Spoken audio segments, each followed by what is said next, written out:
Hey guys, welcome back. In this video, I'm going to show you how to change your site colors and fonts in Wix. So let's get started. So in order to do that, you don't need to one by one change the color for each element, but you can use a specific tool in order to change everything. So this tool is actually this site design right here, which is the fourth button on your sidebar panel. So click on the site design. And in here, you can see your site theme. So you can change your theme. Just click on this one. And then you can change it into this energetic. And then once you have changed this, it will change what it looks like on your actual site. So if you change it into eclectic, it will also change what it looks like. If you change it to technical, it will also change your actual site.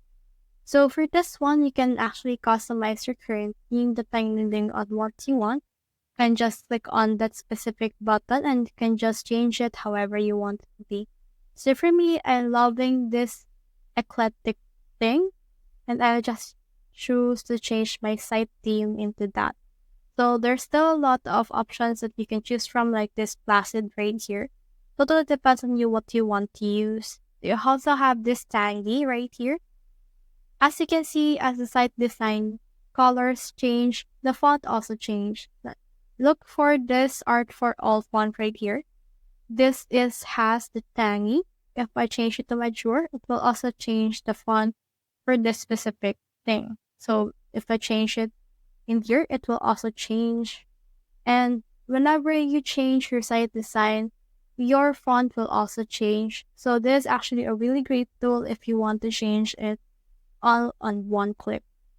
You can also customize your site design based on this, like this color theme right here, wherein you can specify what theme you want to use for your site. So in here, you also have the text theme, wherein you can choose the fonts for the heading, the paragraph font, and you can change it from in there. So let's try to change this Oswald medium. So for example, I want to use this thing. Once I click on that, it will also appear in right here. So that's the whole process. I hope this video helped you to change your site design and fonts on Wix. If you have found this video helpful, simply leave a like below or subscribe because it helps me reach more people. See you soon!